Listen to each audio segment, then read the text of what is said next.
Welcome back to Valencia Tales, wishing you a truly good day, filled with calm moments and gentle things ahead. And now, let's step together into today's story. My husband told his friends, "I doubt this joke of a marriage will survive another year. She's nowhere near my level." They laughed, proud of him. I smiled and said, "Why wait a year? Let's end it today." Then I walked out. That night, his best friend sent a message that made my breath catch. "I doubt this joke of a marriage will survive another year. She's nowhere near my level anymore."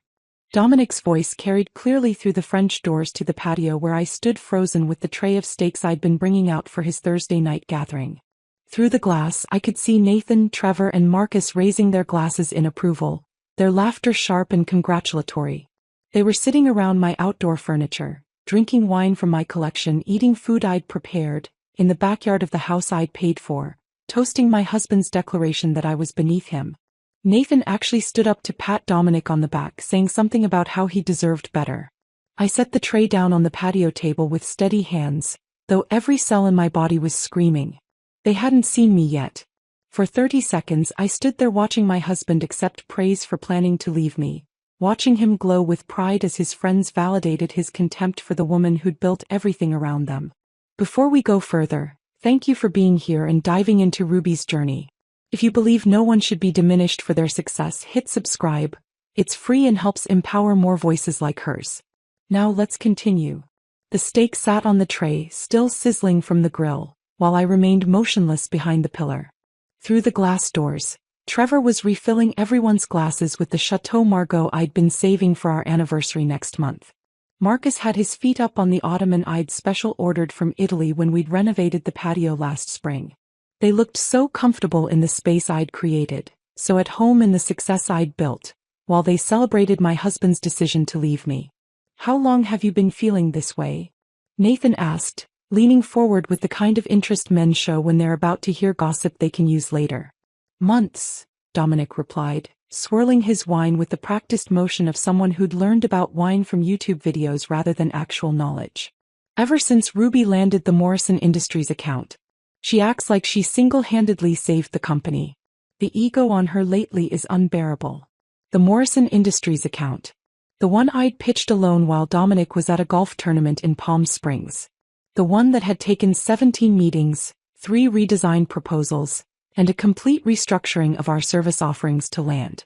The account that currently generated 40% of our revenue and had led to 3 other Fortune 500 companies signing with us. "You built that company from nothing," Marcus said, his voice carrying the conviction of someone who'd never seen a single financial report. "She just got lucky with a few good quarters." I watched Dominic nod, accepting this revision of history as if it were fact. As if he hadn't been unemployed when we met. As if I hadn't been running a successful freelance operation that I'd transformed into an agency while he pursued one failed venture after another. The crypto trading platform that lost $60,000. The meal kit subscription service that never launched. The meditation app that couldn't compete with free alternatives. Each failure had eaten into our savings, the savings I'd built, while he promised the next idea would be the one. Trevor stood up to grab another bottle from the wine fridge I'd installed in the outdoor kitchen. "You need someone who appreciates what you bring to the table, Dom. Someone who understands that being a visionary isn't about the day-to-day grunt work. Being a visionary. That's what Dominic called himself at dinner parties while I handled the actual vision of growing our company. He'd corner people with his theories about disrupting industries while I was closing deals, managing staff, and answering client calls at midnight. He'd pontificate about leadership philosophy while I led, about strategy while I strategized, about success while I succeeded. "Ruby's changed," Dominic continued, his voice taking on the wounded tone of someone who'd practiced this speech. "She used to support my dreams. Now she just throws numbers in my face. Revenue this, profit margins that. She doesn't understand that business is about more than spreadsheets." Nathan laughed, the sound echoing across the patio I'd designed with the landscape architect. "Sounds like she's become one of those typical corporate drones. No vision, just execution. Just execution."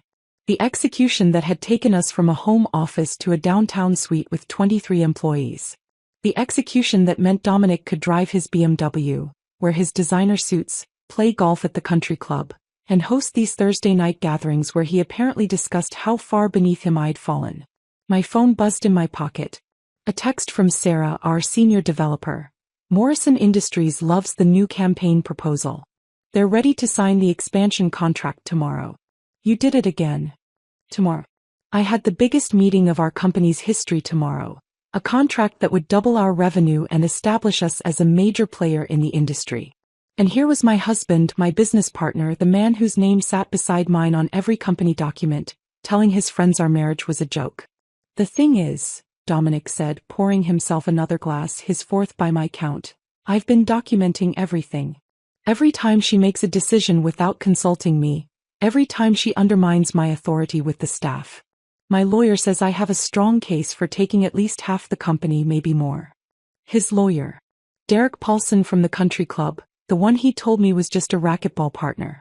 They'd been meeting about dividing assets I'd built while I was building them.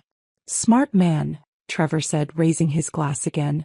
Get your ducks in a row before she knows what hit her. She won't see it coming, Dominic assured them, his confidence built on wine and the echo chamber of his friend's validation. Ruby thinks she's so smart with her presentations and contracts, but she doesn't understand the real game being played here. The real game. The game where he'd been planning to destroy me while sleeping in my bed, eating at my table, living off my success.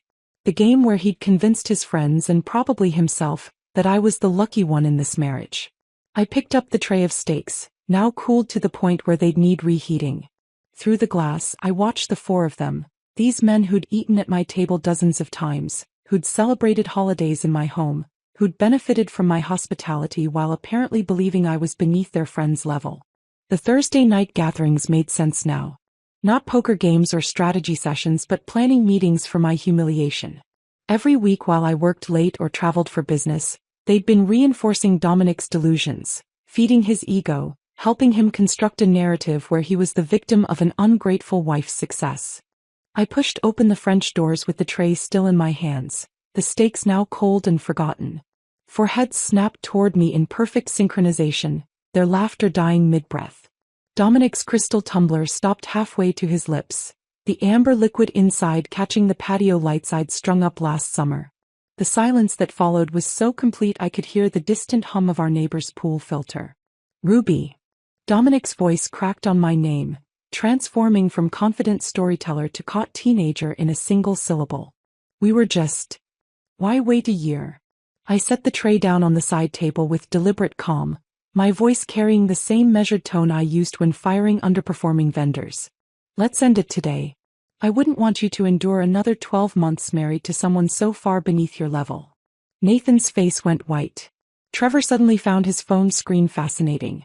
Marcus actually took a step backward, nearly knocking over the citronella candle I'd lit earlier to keep mosquitoes away.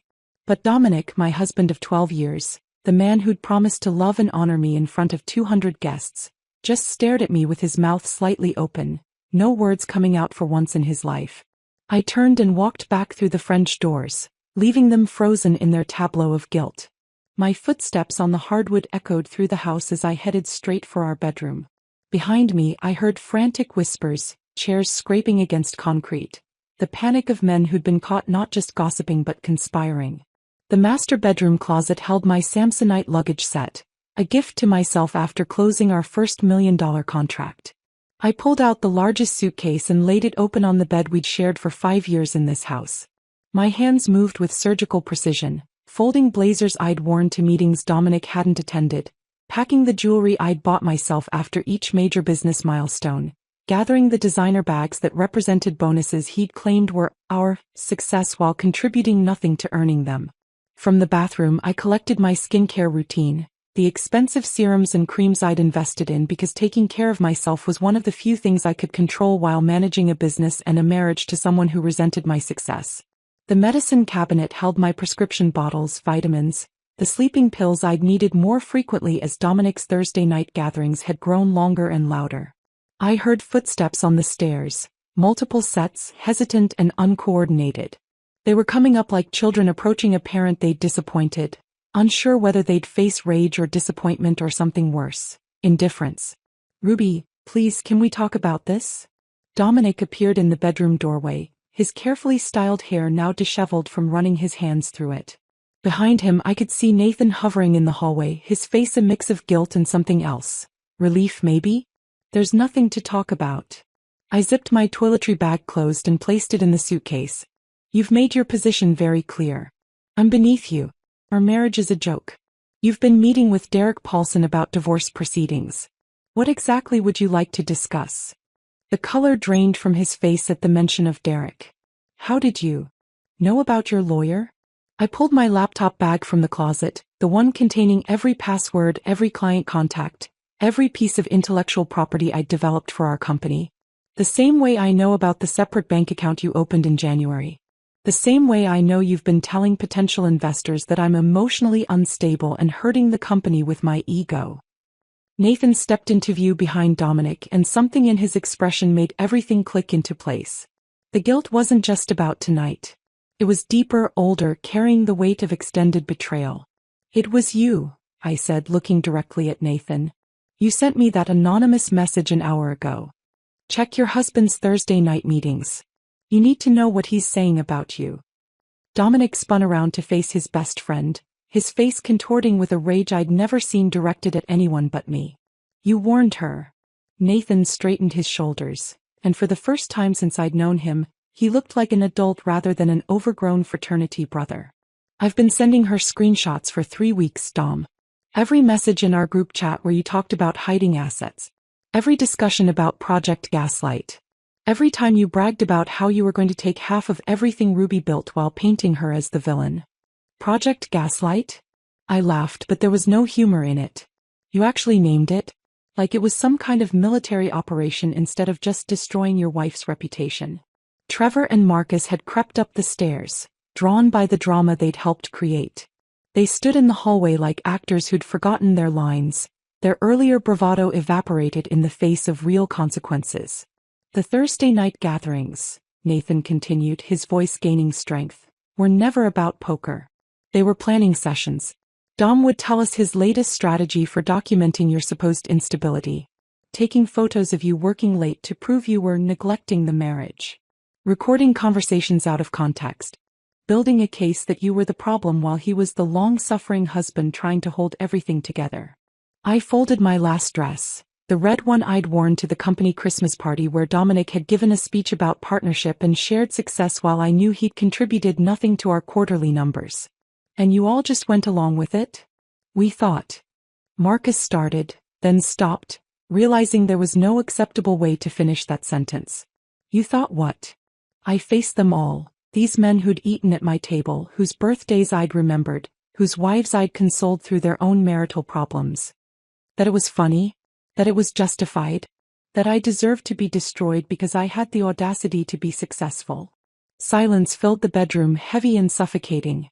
Dominic's hands clenched and unclenched at his sides, his jaw working as he searched for words that might salvage this situation. But we both knew there weren't any. You couldn't unsay what I'd heard. You couldn't undo 3 months of planning my destruction. You couldn't take back she's nowhere near my level, when the evidence of whose level was who stood all around us in the house I'd bought with the money I'd earned. I closed the bedroom door behind me with a soft click that felt louder than any slam could have been. My suitcase wheels whispered against the hallway carpet as I passed the gallery wall of our wedding photos, each frame a monument to promises that had apparently meant nothing to Dominic. Behind the door I could hear raised voices, Dominic turning his fury on Nathan, the very friend who'd finally grown a conscience after 3 months of complicity. The elevator in our building moved with excruciating slowness, giving me too much time to think about what I was leaving behind. Not just the house or the marriage, but the version of myself who'd believed love meant endless compromise, who'd minimized her own achievements to protect a fragile ego, who'd paid bills while pretending not to notice her husband was plotting her downfall with his Thursday night conspirators. The Marriott downtown blazed against the evening sky, its glass facade reflecting the city I'd conquered one client at a time while Dominic played pretend suit. I walked through the lobby with my shoulders straight, refusing to look like a woman fleeing her home.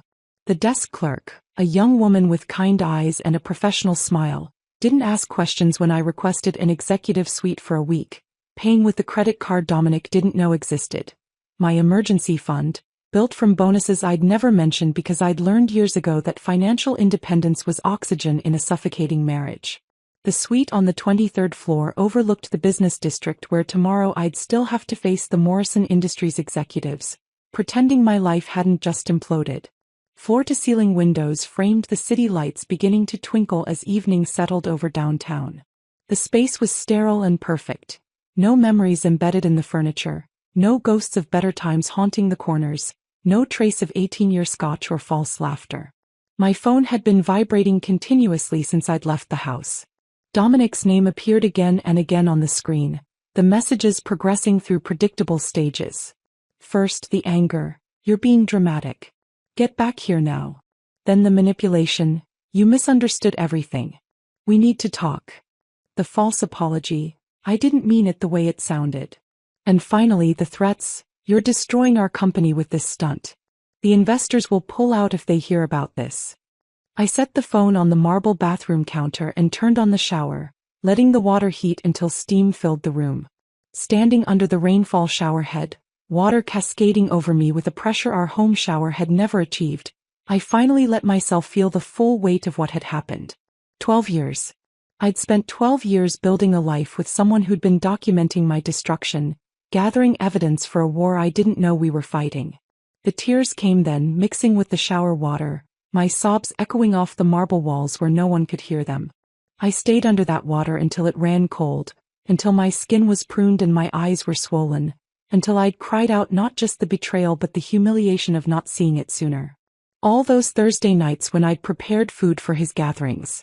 All those mornings when I'd kissed him goodbye before heading to meetings he claimed to support. All those presentations where he'd stood beside me taking credit for work he'd never done. I'd been performing in a play where everyone knew the ending except me. By the time I emerged from the bathroom wrapped in the hotel's plush robe, the sun had fully set. The city below looked different from this height. Smaller, manageable, like a problem that could be solved with the right strategy. I ordered room service, not because I was hungry but because I needed to remember how to take care of myself without considering someone else's preferences. Salmon, not steak. Pinot Grigio, not bourbon. A chocolate soufflé because Dominic had always called dessert unnecessary calories, and I'd forgotten what it felt like to be unnecessary. Patricia Winters answered her phone on the second ring, even though it was past 9 o'clock. Her voice carried the authority of someone who'd been waiting for this call. "I've been expecting to hear from you, Ruby. Nathan Blackstone already sent me an overview of the situation."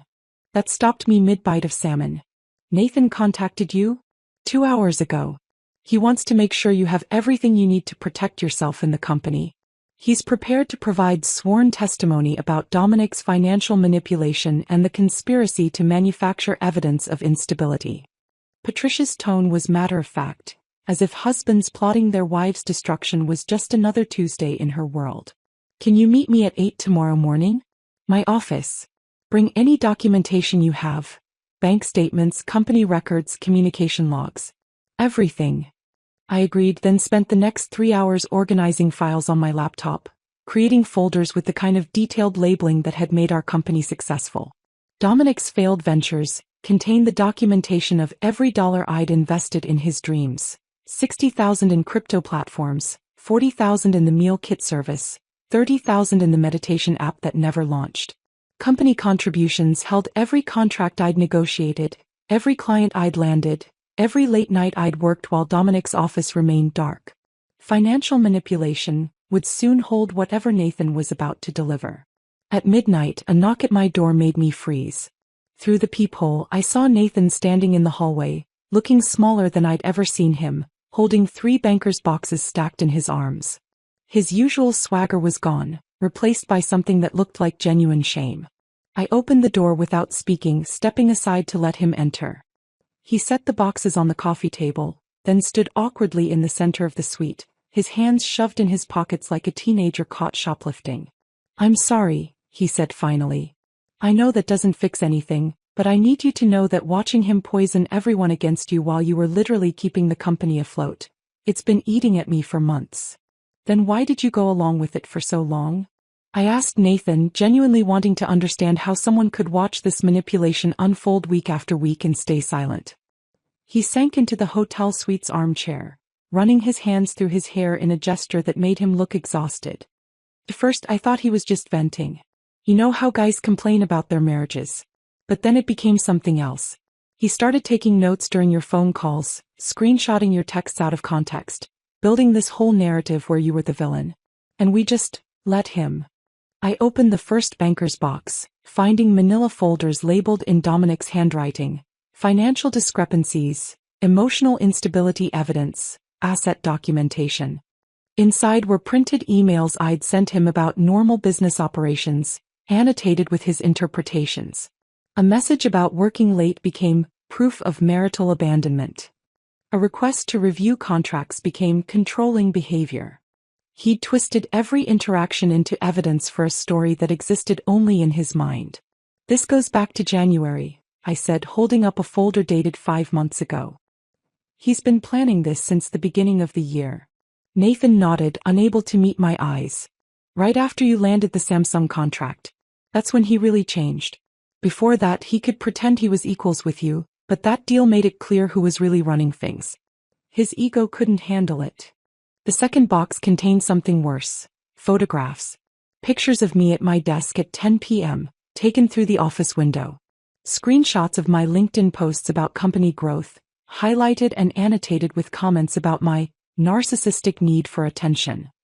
Even photos from my sister Claire's birthday dinner, where apparently my 2 glasses of wine were evidence of a drinking problem. He asked us to collaborate, Nathan continued, his voice barely above a whisper. Trevor was supposed to report if he saw you at lunch with any male clients. Marcus tracked your social media for anything that could be twisted. I was assigned to monitor your relationship with the staff, looking for any signs of what Dominic called inappropriate professional boundaries. The third box was the most damaging. Financial records, but not just ours. Dominic had been setting up a shadow company, registering an LLC in Delaware, even approaching our clients with a new venture he'd be launching soon.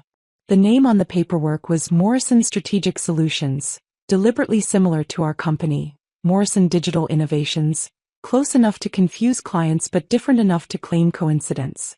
My phone buzzed with a text from Sarah. Emergency. Dominic just sent an all-staff email claiming you're having a mental health crisis and he's taking temporary control of operations. What should I do? I showed Nathan the message. His face went pale. He's escalating faster than we thought. I called Patricia immediately, putting her on speaker. Dominic just sent a company-wide email claiming I'm having a mental health crisis. Forward it to me immediately, Patricia said, her voice sharp with focus. I'm filing an emergency injunction right now. This crosses into defamation and potential fraud. Nathan, are you there? Yes, he answered, straightening in his chair. I need you to send me everything you have about this supposed Project Gaslight, immediately. Every message, every meeting note, every shred of evidence. Ruby, do not respond to that email. Do not contact your staff directly yet. Let me handle this legally first. After Patricia hung up, Nathan and I worked in silence, organizing documents, creating digital copies, building the case that would protect not just my company but my reputation. At 2 a.m. he finally asked the question I'd been dreading. Do you hate me for not speaking up sooner? I considered lying, offering forgiveness I didn't feel yet. But I was done with polite dishonesty. I don't know what I feel about you, Nathan. You watched my husband plan my destruction for months. You participated in it. The fact that you grew a conscience eventually doesn't erase that. He nodded, accepting the judgment. For what it's worth, Sophie threatened to leave me if I didn't come forward.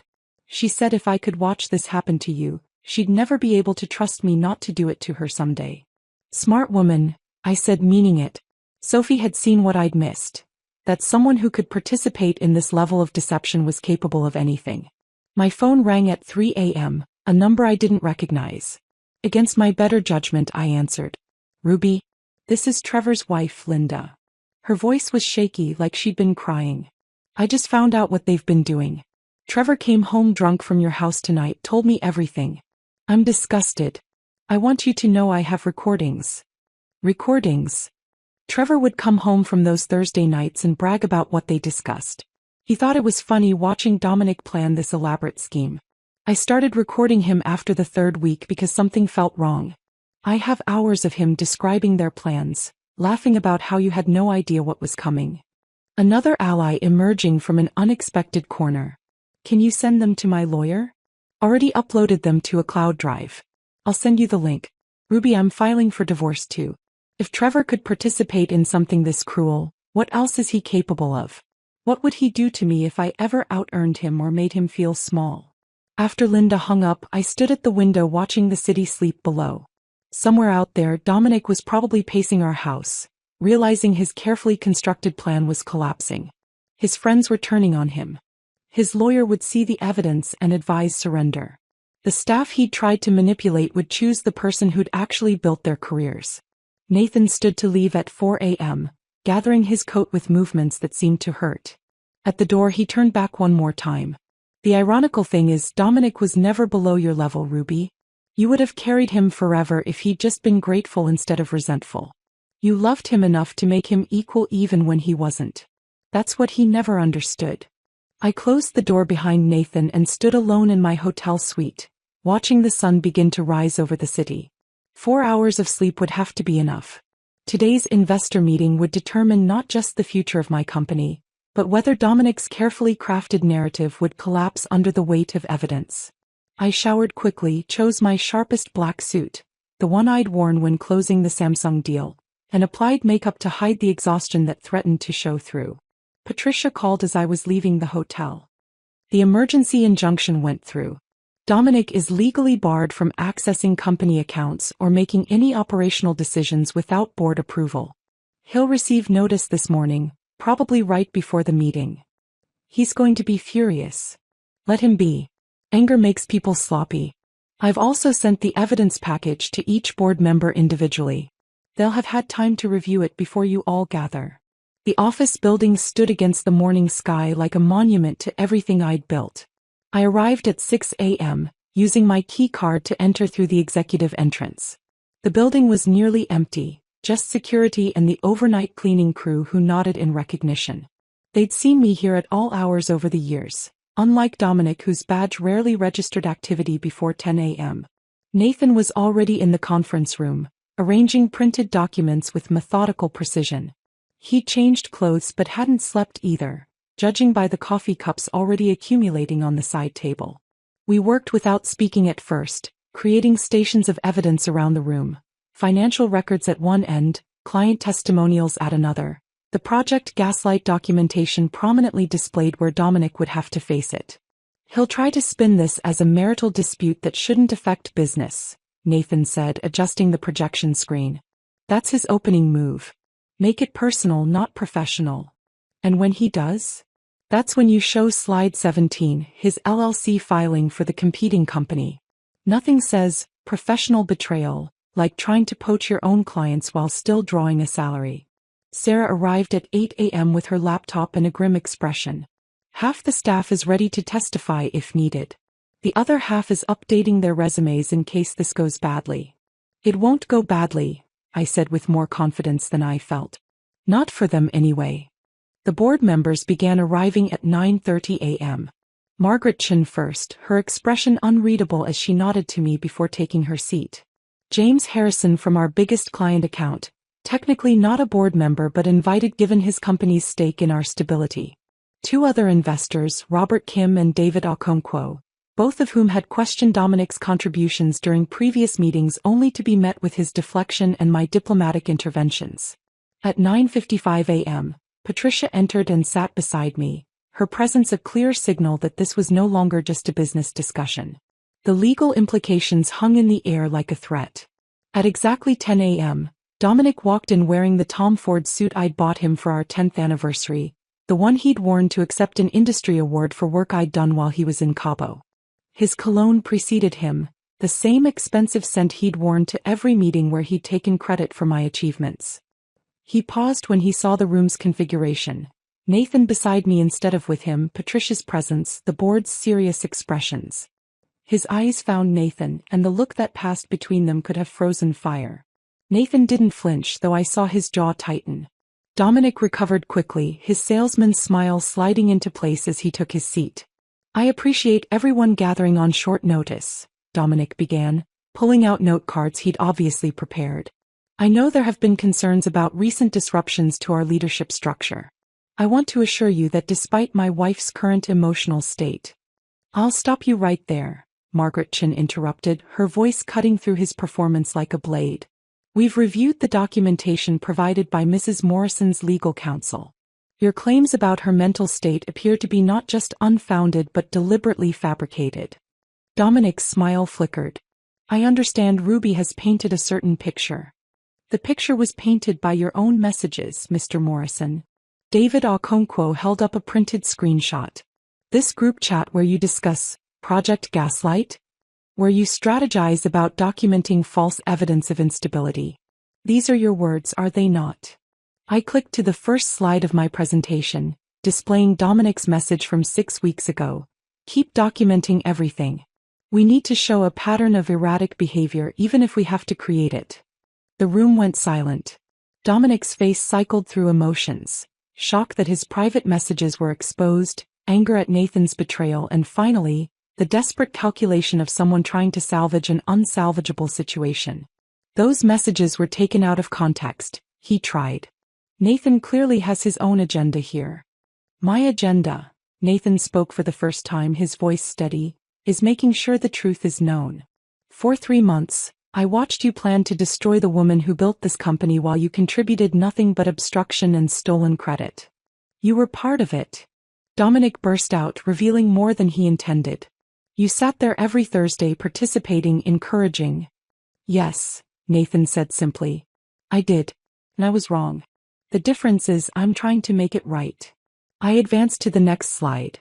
Financial records showing every major contract, color-coded by who had actually closed the deal. My column was solid blue. Dominic's was empty white space. Over the past 24 months, I began, my voice carrying the authority I'd earned through actual achievement. I've personally closed 17 major contracts totaling $32 million in revenue. During that same period, Mr. Morrison has closed 0 contracts while drawing a salary of $400,000 annually. James Harrison leaned forward. Ruby, we need to be clear about something. Harrison Tech has never considered Dominic a factor in our decision to work with your company. Every strategic discussion, every campaign adjustment, every innovation has come from you. We've tolerated his presence in meetings out of respect for you, but he's never contributed a single valuable insight.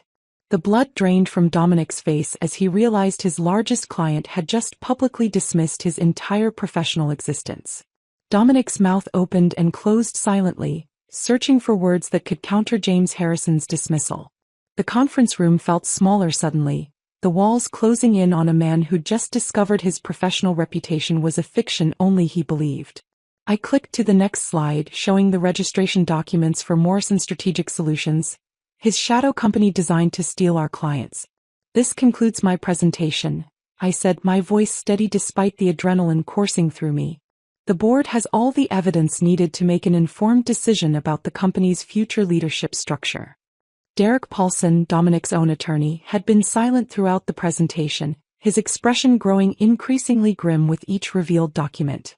Now he leaned forward, addressing his client with the detached professionalism of someone cutting their losses. Dominic, we need to discuss your options privately, Derek said, already gathering his papers. The message was clear. The legal battle Dominic had been planning was over before it began. Margaret Chin stood, smoothing her skirt with deliberate precision. We'll reconvene tomorrow morning to formalize the transition. Mr. Morrison, I suggest you use the time to consider Patricia's buyout offer carefully.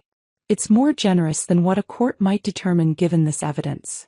The meeting dissolved with the awkward shuffle of people fleeing an uncomfortable scene.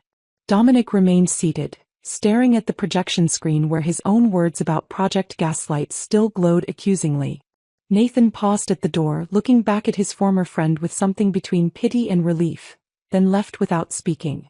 That evening, alone in my hotel suite with Chinese takeout growing cold on the coffee table, my phone rang with an unfamiliar number. I almost didn't answer, exhausted from the emotional toll of the day's confrontation. Ruby, this is Linda Chin, Trevor's wife. Her voice carried the tremor of someone who'd been crying. I need to tell you something about what's been happening in your absence. I set down my chopsticks, suddenly alert. Linda and I had spoken perhaps 5 times in 8 years. Always pleasant but superficial conversations at group dinners. Trevor came home from the investor meeting today, she continued, and he was different. Pagan. He told me everything about what they'd been doing to you, but Ruby, it's worse than you know. Dominic had been coaching all of them on how to handle their wives.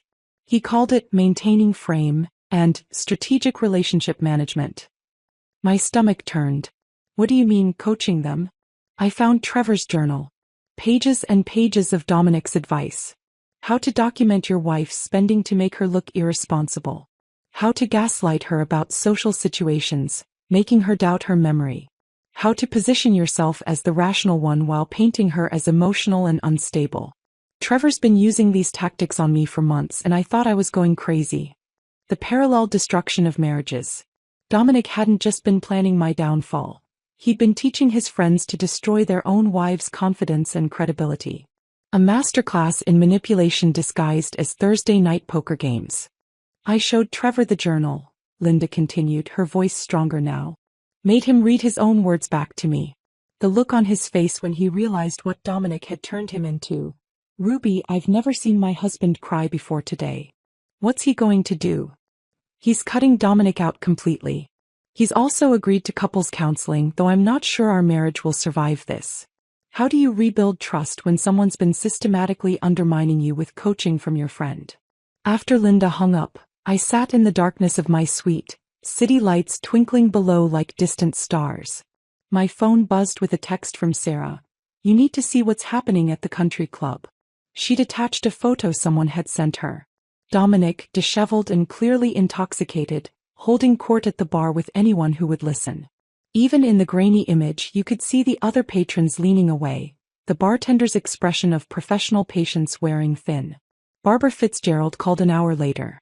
The judge's wife was connected to everyone who mattered in our social circle, a woman who collected information like others collected art. I was at the club this evening, she said without preamble. Dominic's been there every day since your separation became public. Today he was telling people he built your company single-handedly, that you were just a pretty face he used for client meetings. The delusion was so complete that even strangers were exchanging concerned looks. Did anyone believe him? Barbara laughed, a sharp sound that contained no humor. The bartender told me Dominic's rants have become entertainment for the regular afternoon crowd. They call it story time with Dom, and take bets on which accomplishment he'll claim next. Yesterday he said he invented a revolutionary trading algorithm. Today it was a meditation app that Apple tried to buy for millions. The man I'd married was dissolving into a caricature of himself, his lies growing more elaborate as his reality crumbled. Part of me felt the sharp satisfaction of watching karma unfold in real time. Another part, buried deeper, mourned the person he might have been if ego hadn't consumed him. My phone buzzed again. A Facebook message from Emma Rodriguez, Marcus's girlfriend. I'd met her twice at dinner parties, remembered her as quiet but observant, the kind of person who noticed everything while saying little. I need you to know what Marcus was planning with Dominic, her message read. I'm ending things with him, but you deserve to see this first. Attached were screenshots that made my blood run cold. Detailed plans for approaching our clients after the divorce, claiming I'd had a breakdown, offering to maintain continuity through Dominic's new agency. They drafted emails, created a timeline for client poaching, even designed logos that deliberately mimicked our company's branding. But the worst part was the list of employees they planned to recruit, with notes about each person's vulnerabilities. Sarah, single mom, needs stability, will follow the money. Kevin, desperate for promotion, easy to manipulate with promises. They'd studied my team like predators studying prey. Emma's final message arrived as I was processing the screenshots. Marcus doesn't know I have these. I'm sending them to your lawyer too. No woman should have to deal with this level of betrayal. I'm sorry I didn't speak up sooner. The fumbling attempt at corporate theft would have been pathetic if it wasn't so malicious. I forwarded Emma's screenshots to Patricia immediately, my fingers steady despite the rage burning through my chest. The evidence of planned corporate theft transformed our civil divorce into something potentially criminal. Patricia responded within minutes. This changes everything. We're adding fraud charges to our leverage. He'll have to accept whatever terms we offer now. 6 months crawled by with the painful slowness of recovery. I moved from the hotel suite to a furnished apartment downtown, needing space that had never known Dominic's presence. The company stabilized and then thrived without his interference, landing 3 new major clients who'd been hesitant to commit while our leadership situation remained uncertain. Nathan proved himself invaluable as director of operations, his guilt driving him to work harder than anyone else, though I still couldn't look at him without remembering those 3 months of complicit silence. The morning of our divorce finalization arrived gray and drizzling, weather that matched the strange melancholy of officially ending something that had been dead for months. I dressed carefully in a new suit, one Dominic had never seen, applying makeup that emphasized strength rather than softness. Patricia met me in the lobby of her building, her expression professionally neutral but her hand briefly squeezing my shoulder in support. The conference room smelled of leather and old coffee, windows overlooking the city where I'd rebuilt my life. Dominic was already there when we entered, and the transformation stopped me mid-step. The man who'd once strutted through life in Tom Ford suits now wore a basic button-down from Target, wrinkled at the elbows. His face had thinned dramatically, 40 pounds gone along with his delusions of grandeur. The BMW he'd loved more than our marriage had been replaced with a decade-old Honda, according to Patricia's investigator. His hands shook as he held the pen. His attorney, the third one he'd hired after Derek dropped him and the second quit, looked like someone fresh from law school, probably working for a fraction of what Derek had charged. The young man kept checking his notes, clearly overwhelmed by Patricia's presence and the mountain of evidence we'd compiled. "The terms remain as discussed," Patricia said, sliding the final settlement across the table. "Mrs. Morrison retains full ownership of Morrison Digital Innovations, all associated intellectual property, the house and all investment accounts. Mr. Morrison receives his personal belongings, the cryptocurrency wallets from his failed ventures, and his grandfather's watch. No alimony. No future claims on the business. The non-compete clause stands for 5 years within the digital marketing industry." Dominic's signature looked like a child's scrawl, nothing like the confident flourish he'd once used on contracts he hadn't earned. He couldn't meet my eyes, staring instead at the table where his dreams of stealing half my empire had died. When he finally spoke, his voice was barely a whisper. "I know you won't believe me, but I'm sorry." I looked at him, then really looked at him, this hollow shell of the man who'd once charmed me with false confidence and borrowed dreams. "You're right," I said quietly. "I don't believe you." He signed the last page and left without another word, his footsteps echoing down the hallway like a funeral march for the person he'd pretended to be. 2 weeks later, the Forbes journalist arrived at our offices with a photographer and an agenda to tell what she called the story of the year. Catherine Wells was sharp-eyed and direct, the kind of reporter who saw through surface presentations to find deeper truths. She didn't want to hear about quarterly projections or market strategies. She wanted the raw truth about discovering betrayal and transforming it into fuel for success. "Tell me about the night you found out," she said, her recorder placed between us on the conference table where Dominic had once claimed my achievements as his own. I told her everything. The Thursday night gathering where I'd stood holding stakes while my husband called our marriage a joke. Nathan's conscience finally awakening after 3 months of complicity. The Project Gaslight documents that revealed systematic planning to destroy my reputation. The way my team had rallied around me while Dominic's friends abandoned him one by one. "What strikes me," Catherine said, making notes in shorthand I couldn't read, "is that you didn't seek revenge. You simply revealed the truth and let consequences unfold naturally.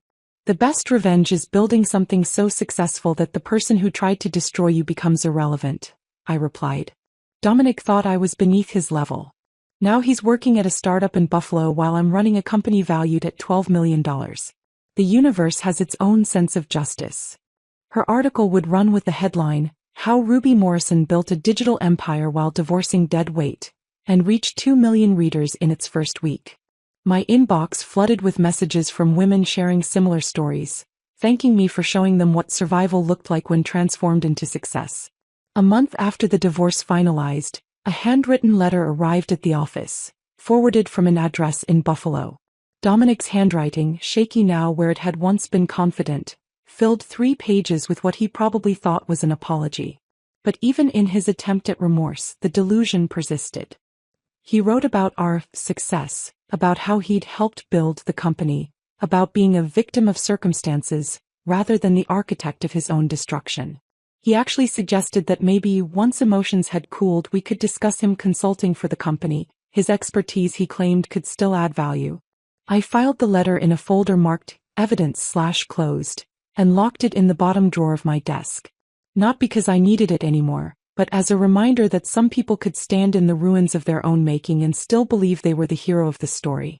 The company holiday party that year took place at Vincenzo's, the Italian restaurant where Dominic had once held court with clients he hadn't earned. I'd reserved the entire upper floor, wanting to celebrate not just our financial success but our collective survival. Sarah had organized everything perfectly, from the wine selection to the seating arrangements that kept the most talkative employees strategically separated. As dinner wound down and wine loosened tongues, Sarah stood to make a toast. I expected something about quarterly numbers or client wins. Instead, she raised her glass with tears in her eyes. "To survival," she said simply. "And to leaders who earn their titles instead of stealing them." The toast hung in the air as glasses clinked around the restaurant's upper floor. Then unexpectedly, our CFO Margaret stood up, her voice wavering with emotion I'd never seen from her in 5 years of working together. "Since we're sharing," she began, gripping her wine glass like an anchor, "my ex-husband convinced me I was terrible with numbers. Me. With a master's degree in accounting. He'd check my work, question every calculation, make me doubt myself until I nearly quit finance altogether. It took 2 years of therapy after our divorce to realize he was threatened by my salary being higher than his." Kevin, our lead developer, cleared his throat. "My college girlfriend used to introduce me as playing with computers when I was building the app that eventually sold to Microsoft. She said real jobs required wearing suits." The stories poured out like water through a broken dam. Every person in that room had been diminished by someone who claimed to love them. We weren't just colleagues anymore. We were survivors of the same war fought on different battlefields. The evening transformed from a corporate celebration into something deeper. A recognition that Dominic's behavior wasn't unique, just another verse in an old, tired song that too many of us had been forced to hear. 11 months later, the invitation arrived on cream-colored cardstock with gold lettering: Nathan and Sophie's wedding. I debated attending, the wound of his complicity still tender despite his eventual help. But Sophie had called personally, her voice warm and genuine. "You saved us both," she'd said. "Nathan from becoming someone I couldn't love, and me from marrying that person." The ceremony took place at a vineyard outside the city, rows of grapes stretching toward mountains painted purple by the setting sun. I sat 3 rows back, close enough to see but not so close as to claim a friendship we no longer had. Nathan looked nervous in his navy suit, constantly adjusting his tie until Sophie appeared at the end of the aisle, radiant in simple ivory silk. During the reception, after the traditional toasts from family, Nathan stood unexpectedly, tapping his champagne flute for attention.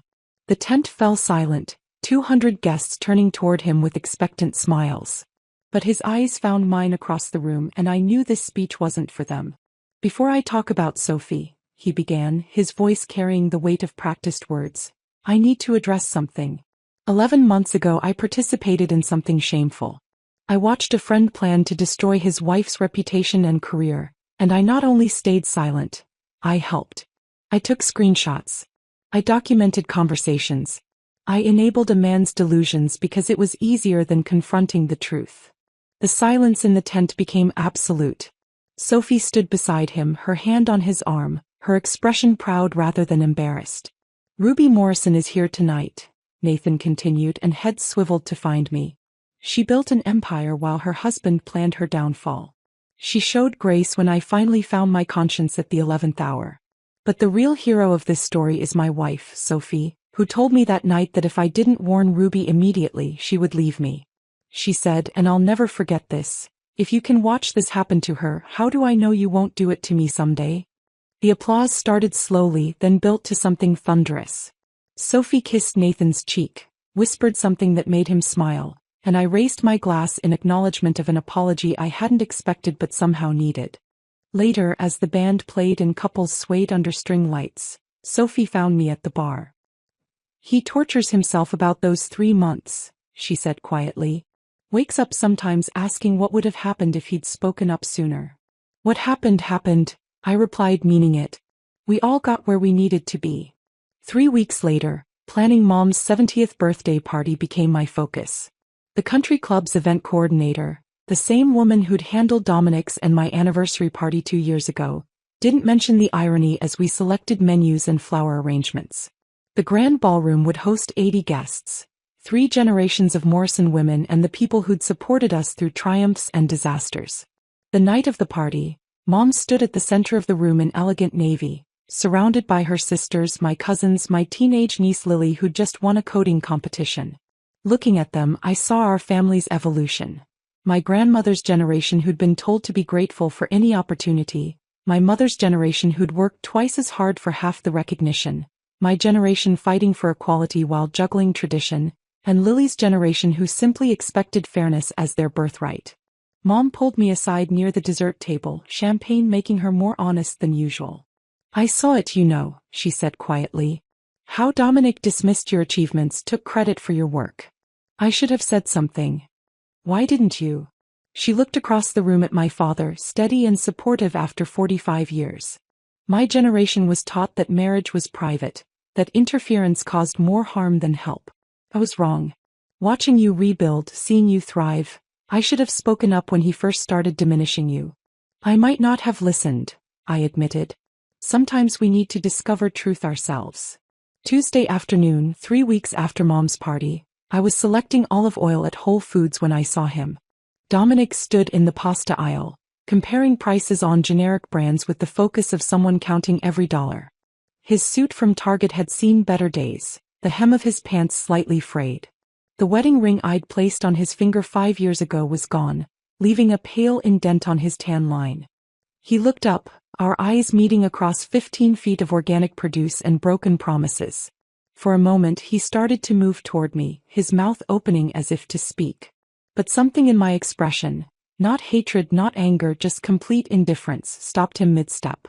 I looked through him as if he were transparent, then returned to examining olive oil labels. He abandoned his half-full cart in the aisle and walked quickly toward the exit, his shoulders hunched like someone fleeing a crime scene. I continued shopping, adding items for the dinner party I was hosting that weekend for potential investors in my second company, a venture Dominic would read about in business journals he could no longer afford. If Ruby's rise from betrayal to brilliance had you hooked till the last line, smash that like button right now. My favorite moment was when she looked through Dominic in that grocery aisle. Pure, quiet power. What was your favorite scene? Tell me in the comments below. And don't miss more stories of strength, justice, and sweet redemption. Subscribe and hit that notification bell so you never miss an upload.